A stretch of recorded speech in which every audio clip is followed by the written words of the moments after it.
It makes my head just explode hearing Bernie Sanders try to justify support for bread lines. If you are waiting in line for bread in the way that happens in communist countries, it means your economy has collapsed to the point, because of central control, that there is no way to produce the amount of food to feed your people.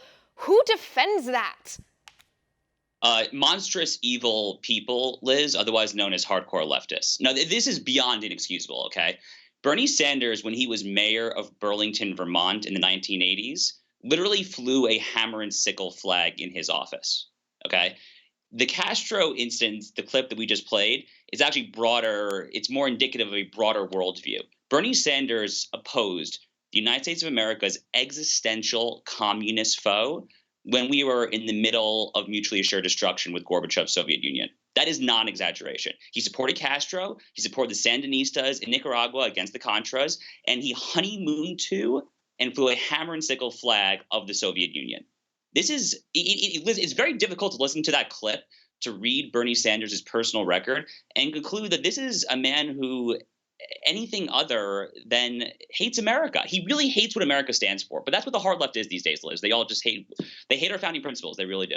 Right, and the thing that really gets me about this, aside from the fact that Bernie Sanders openly was praising communists and, opposing the United States and our, liberty and freedom and justice for all, he has never disavowed the comments that he's made. He never has said, I was an idiot, I was a communist, then I saw the light, and now I'm a capitalist. I believe in freedom and not oppression. He has never distanced himself or disavowed any of these comments, which are on tape, not allegations. They are fact, they are truth. He's not distanced himself at all.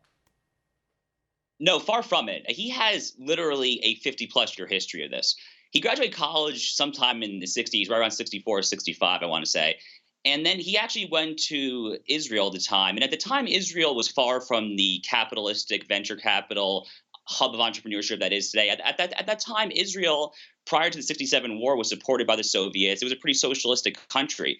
Bernie Sanders, while he was there, worked and studied at a Stalinist kibbutz. Okay, so his radicalization started in college. It started then. He was involved with Marxist political parties in his early political career in Vermont in the 1970s.